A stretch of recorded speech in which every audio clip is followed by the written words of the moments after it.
할렐루야. 말씀의 은혜로 채워지는 귀하고 복된 날 되길 소망합니다.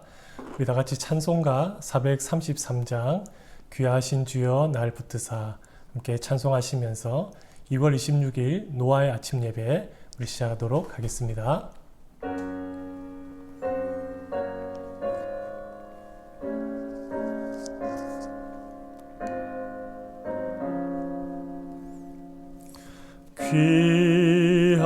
귀하신 주여 날 붙드사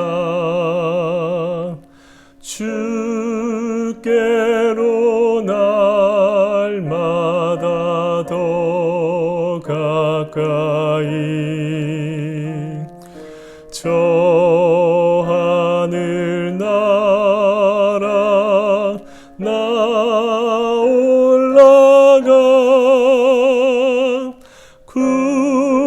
구주의 품 안에 늘 안기어 영생의 복 받기 원합니다. 봉헌할 물건 나 없어도 날마다 주께로 더 가까이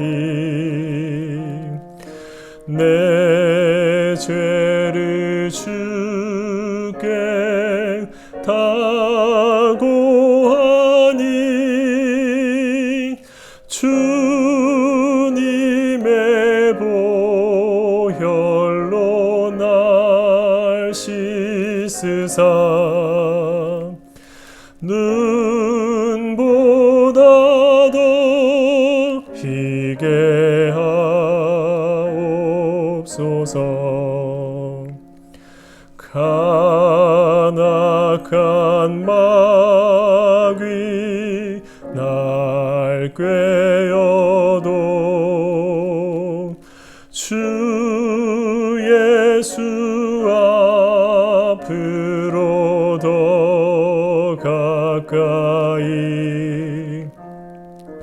이 세상 속한 그 허영심 또 주한 생각을 다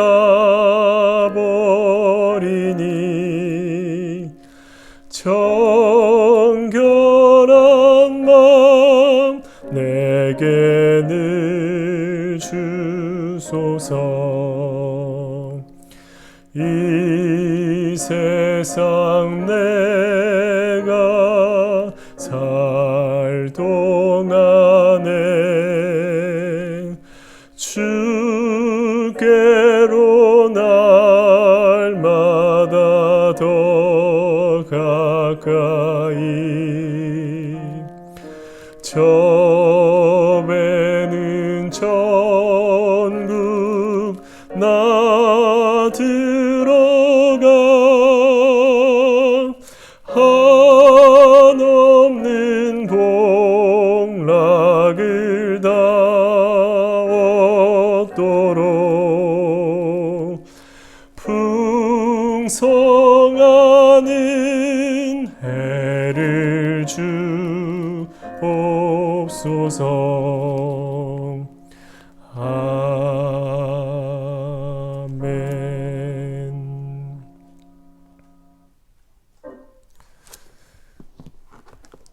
오늘 우리에게 주신 하나님의 말씀은 마태복음 18장 1절부터 9절까지 말씀입니다.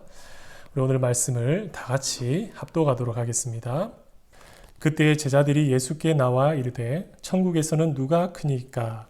예수께서 한 어린아이를 불러 그들 가운데 세우시고 이르시되 진실로 너희에게 이르노니 너희가 돌이켜 어린아이들과 같이 되지 아니하면 결단코 천국에 들어가지 못하리라. 그러므로 누구든지 이 어린아이와 같이 자기를 낮추는 사람이 천국에서 큰 자니라.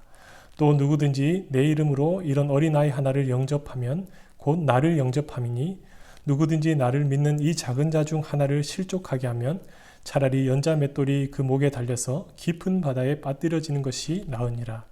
실족하게 하는 일들이 있으므로 말미암아 세상에 화가 있도다.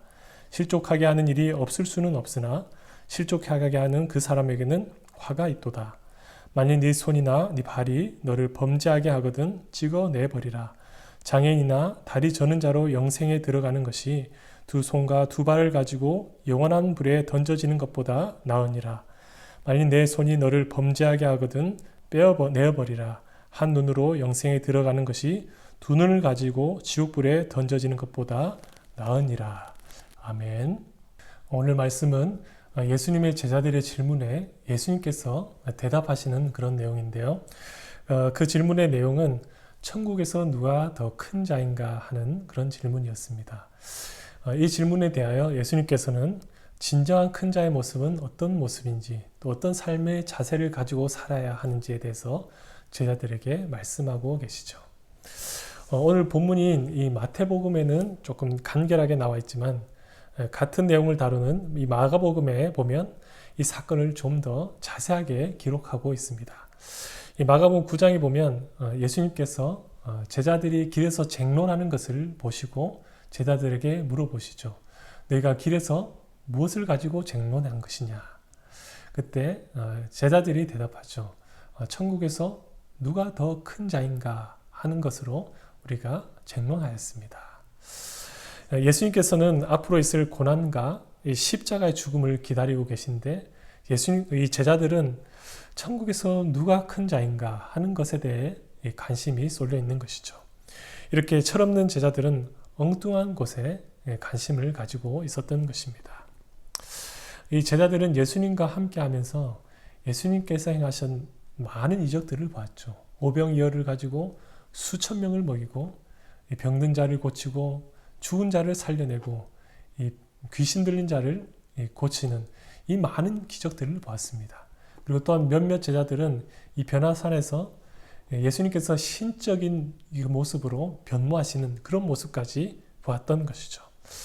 그러나 이 제자들은 이 대단한 예수님께서 이 예루살렘에 입성하시고 이 메시아로서 이 세상을 정복하면 자신들은 이 예수님 바로 밑에서 큰 자리 하나를 차지하고 예수님과 함께 이 세상을 다스릴 것이라는 그런 헛된 기대에 부풀어 있었던 것이죠. 그래서 제자들에게는 예수님께서 말씀하시는 죽음 그리고 부활 이러한 말씀이 전혀 마음에 와닿지 않았던 것입니다. 그들은 어떻게 하면 이 정치적인 권력을 얻고 다른 사람보다 더 높아질 것인가 한 그것에만 관심이 쏠려 있었죠. 그래서 천국에서 누가 더 큰 자인가, 제자들 중에 누가 더 높은 자리에 앉게 될 것인가, 그런 질문들만 가득했던 것입니다. 이 당시 이스라엘은 로마의 식민 통치를 받고 있었기 때문에 자신들을 이 로마로부터 구원해 줄 이 정치적인 메시아를 간절히 갈망하고 있었죠.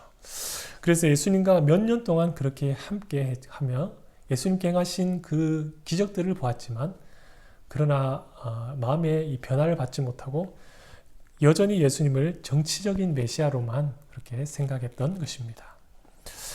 예수님께서는 천국에서 누가 더 큰 자인가 하는 그 질문에 어린아이 하나를 불러서 저희 가운데 세우시고 이렇게 말씀하시죠. 이 어린아이들과 같이 되지 아니하면 결단코 천국에 들어가지 못한다. 그리고 이 어린아이와 같이 자기를 낮추는 사람이 바로 천국에서 큰 자라고 말씀하시죠. 여기 어린아이와 같이 자기를 낮춘다는 것은 바로 어린아이의 겸손을 말하는 것입니다. 여러분, 어린아이의 겸손은 무엇이겠습니까? 이 어린아이는 존재 자체가 너무나 연약하기 때문에 스스로 자신을 낮추지 않아도 그 자체가 너무나 작아 보이는 것이죠. 그래서 어떤 혼자의 힘으로 할 수 없는 부모의 도움이 필요한 그런 연약한 존재인 것이죠. 이것처럼 우리가 하나님께 우리의 모든 삶을 맡겨드리며 하나님이 그 보호하심 아래 살기를 원하는 것, 그것이 바로 어린아이와 같은 그런 겸손함이라 할 수 있을 것입니다. 누가 천국에서 크고 누가 작은가, 그것이 중요한 것이 아니라 바로 이 천국에 들어가기 위해서는 바로 이 어린아이의 겸손이 필요하다는 것입니다. 이 어린아이의 겸손이 없으면 천국에 들어갈 수조차 없는 것이죠. 이제 예수님과 함께 이 큰 명예와 권세를 얻게 될 것이라 기대에 베풀어져 있던 제자들은 이 예수님의 말씀을 들었을 때 아주 큰 충격을 받게 되었을 것입니다. 왜냐하면 그 당시 어린아이와 이 여성은 그 집의 이 가장의 그 재산 목록에 들어갈 만큼 제대로 된 사람 대접을 받지 못하는 그런 시대였기 때문이죠. 그러나 이제 예수님께서는 이 어린아이에게도 하나님의 형상이 있다는 것을 인정하시고 이 어린아이의 이 겸손함이 바로 하나님 나라에 들어가는 이 자격이 된다는 것을 말씀하시는 아주 충격적인 그런 사건이었던 것입니다. 예수님께서는 이 5절에서 7절에 이 어린아이를 통해서 또 다른 교훈 하나를 주시는데 바로 이 작은 자를 멸시하지 말라는 교훈이죠. 우리 5절과 6절 말씀을 함께 보겠습니다. 또 누구든지 내 이름으로 이런 어린아이 하나를 영접하면 곧 나를 영접하는 것이며 누구든지 나를 믿는 이 작은 자 중 하나를 실족하게 하면 차라리 연자 맷돌이 그 목에 달려서 깊은 바다에 빠뜨려지는 것이 더 낫다고 말씀하시죠. 여러분, 이 세상은 큰 힘을 가진 사람이 더 잘 살 수 있는 그런 세상이죠. 힘을 가진 정치가나 또 기업가 이런 사람들에게 관심이 쏠려 있죠. 그리고 사람들은 그들을 기억합니다.